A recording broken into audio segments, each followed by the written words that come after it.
Pet Nation, Dr. T here, and on today's episode, this guy behind me, Dr. C.G. Byers, double boarded, emergency critical care, internal medicine. This is how many double boarded people that I personally know. That's it. 3 veterinarians that are double boarded. He's also the founder and editor-in-chief of Critical Care DVM. It's an educational resource for both pet parents like you and even veterinary team members, individuals like myself. And today we're going to talk about the Triad of Care, which is basically a triangle based of people like me, your, as I call them, day practitioner or general practitioner, your regular vet, yourself as pet parents, and specialists such as CG. It could be specialty in any field, and how communication between us is incredibly important. That's one of his passions. So listen in, he's got some great pointers for both veterinary team members and pet parents. And I hope you enjoy it. Someone in my position, I'm what I consider myself a day practitioner. I can do what I can do up to a certain point pertaining to equipment, pertaining to skills. And then as our profession progresses, as time progresses, we're actually at the point now where there is specialists for every sort of division of healthcare for pets. And as a general practitioner, I'm working with individuals like you, and usually individuals like you reside at what we call referral, especially 24-hour facilities where there's a giant hospitals for pets, so to speak. And so a lot of clients, even today, even though that sort of relationship exists, they still don't quite understand what's involved with what I can provide for them, and then taking it to the next level or continued care with what you guys can provide for them. So why don't we set it up as just a scenario of I have a certain situation here, whether it's emergent or heavily medically involved or requiring specialty surgery, and then we pass that on to the local referral centers for further care. Sure. So what you're describing is what I call, and I didn't coin the phrase, but I embrace it. It's called the Triad of Care. So what are the 3 points of that triad?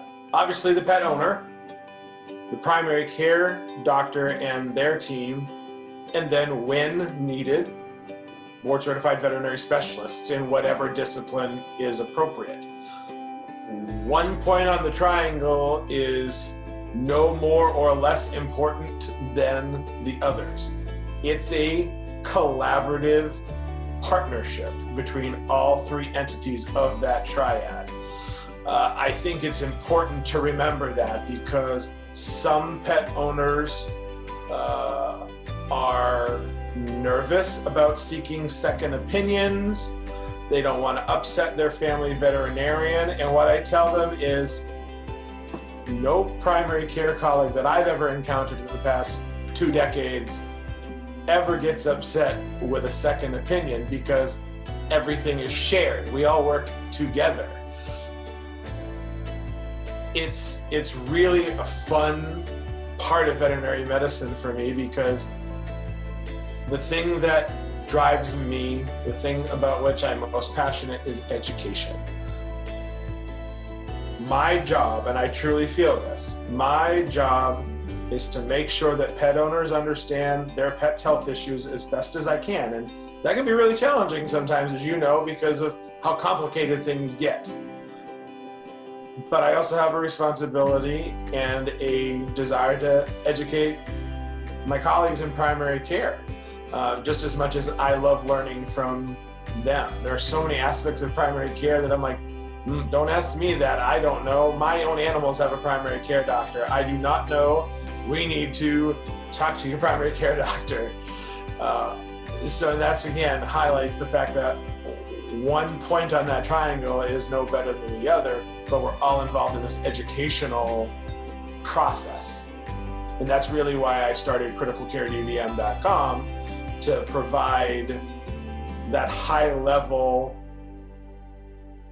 educational information that's written to the level of a pet owner so that they can take it home, digest that information on their own, maybe stimulate some questions that facilitates an amazing conversation with a primary care doctor, or if they've consulted with a specialist, both medical teams, and it helps them feel more comfortable with their pet's disease process. And it's been my experience that when an owner feels comfortable about their pet's healthcare, their pet's healthcare team, they're more likely to heed the medical recommendations. Excellent way of putting that. How do you get over that hump though of trust? You mentioned trust. It's interesting. The other critical list friend of mine, Garrett Packinger, right? He said that if I have a long-term client for myself, I've developed this huge emotional bank, right, that I could draw upon, and that it's almost at the point we can definitely see, my clients can understand where I'm coming from, I understand where they're coming from, almost have a shorthand as we do things, and then an emergent problem happens, and they go to see Garrett, and Garrett walks in, first time ever meeting this client, right, and since it's a critical situation, we're talking, the estimate is, 5 days in hospital at blah, blah, blah, right? So it's one of those things is how do you, I'd love to hear your viewpoint on how you get over that, that sort of, it's almost like a hurdle. It's almost like a door you have to go through with that client, right? Like clearly they're relying on their primary care physician's recommendations. So the way I do it, and I don't know if every day practitioner is the same, is if I have a relationship with a specialist in the area, that's kind of, where I would guide my client to go. My criteria is, where do you live? Where have you been? And what kind of experience have you had? Because I've got like 5 referral centers around me. So if it's location, then clearly there. If it's somewhere they've had experience with, whether I know anyone there or not, then clearly that they have an emotional bank there. And third is, if they haven't had a great experience, let's say, then it gives me the opportunity to introduce a colleague of mine that I do know and can make a phone call and go from there. But how do you deal with that first time interaction with a client you've never met before? I think there's 3 major steps. One starts with you, one starts with me, and one starts with the client. I'll get the client one out of the way. It's because it's the simplest. They just need to be open to hearing a different perspective, to hearing from somebody new. What sets up for a great partnership, a very functional triad of care on the part of primary care colleagues, is when clients are adequately prepared. So telling them and letting them know what that referral process is like for the hospital with which you have a relationship. So we're going to forward all of your pet's complete medical records related to this problem. I'm going to speak with that specialist and let them know what my concerns are, where I need their help, so that we'll have talked. So now the specialist has my medical records, we've communicated, and one of the important things to communicate, like it or not, is cost. I don't know any specialist that doesn't give a primary colleague a verbal guesstimate for what they're thinking may be going on.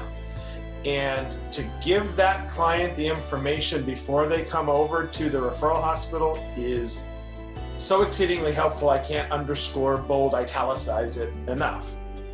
Referral medicine, specialty medicine is more expensive than primary care. That's just a fact. The hospitals have higher overhead, so costs go up, and it's just a fact of the real world. There's no judgment on anybody's part for families if they can't afford it, but one of the things that guts me is when owners come over and they spend $150, $200 of money for a consult. We present them with an appropriate treatment plan, and there's no way on the planet at that moment in time that they can do anything.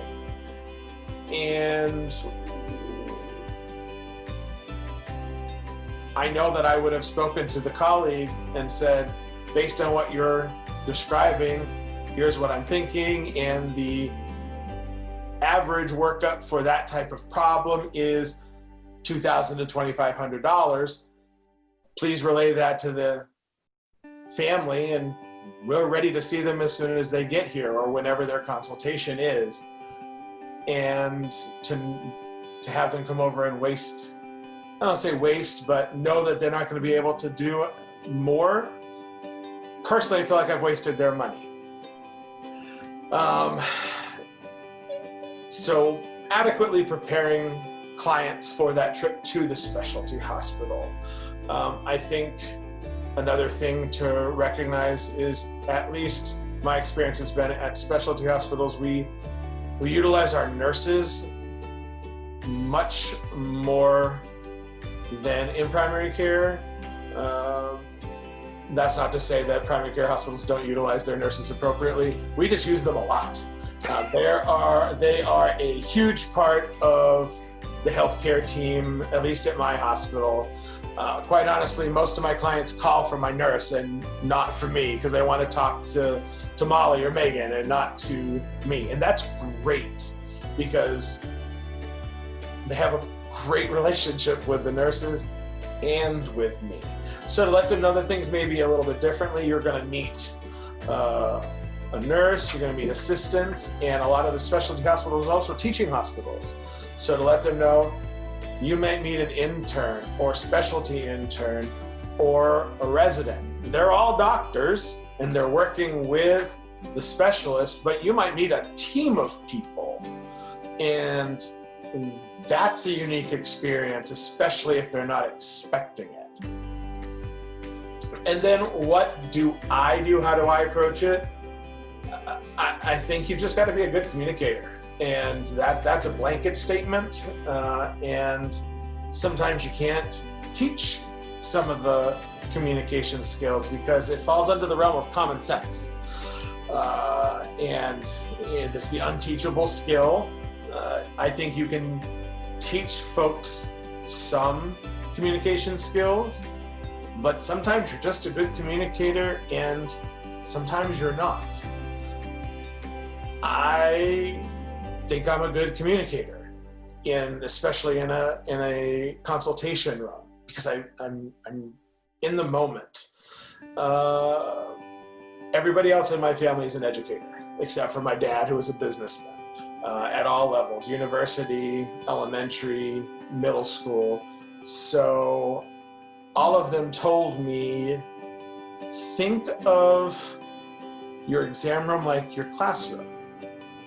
You are there to educate, and you need to appear confident, knowledgeable, which I'm an introvert. Nobody in this profession ever believes me when I say I'm an introvert, because I lecture so much and I love doing it. But I get my energy not from other people. I have to come home after a day of consults and energized by myself. I have to plug into the alone battery, so to speak. And a lot of veterinarians are that way.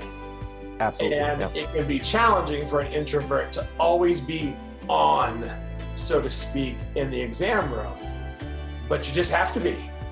I think one of the worst things in an exam room is an exam table. I wish they did not exist. In my exam room, the exam table is a desk. It's where I'm making notes while I'm talking to the family. But when I'm ready to examine the patient, I'm on the floor. Whether it's a cat, Great Dane, Shih Tzu, it doesn't matter. I'm on the floor, and I'll continue to be on the floor as long as I'm physically able to get back up off the floor. You and me are in the same boat, buddy, because I do the same thing. I'm on the floor, and I said, as long as my knees hold out, my knees are back, I'm exactly. down. But I got to tell you, sometimes you'll go into a room, and I'm sure you've experienced this. You walk into the room, you acknowledge the pet first. Hey, Fluffy. And then you say, oh, you must be mom or dad. Or then you acknowledge the owners. And I think that's appropriate. Clients love when you actually take an interest in their pet. And most of the time, honestly, I'll just immediately get down on the floor and do my client interview in that location while the animal's just walking around, exploring. And you know, a lot of the times, by the time I'm ready to do my exam, the dog is sitting next to me. The dog has come up multiple times and has sniffed and licked, and they see the positive interaction with the family, and they're like, okay, mom and dad are listening to this guy. They're using nice tones of voices. This is okay. This isn't too bad. I don't really want to be here because it smells like a hospital, but it's okay. And the exam goes off without a hitch. I love to do an exam with owners in the room so I can talk to them about what I'm doing and sometimes even show them what I'm seeing. And I think it adds value. It helps them understand what I'm doing, why I'm doing it. And then I come up with my treatment plan, and my nursing team takes care of that. Well, unfortunately, I have medical records to type up.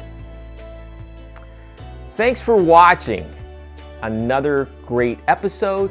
If you liked it, please subscribe, like it, comment. Let me know how we're doing. Love to hear from you.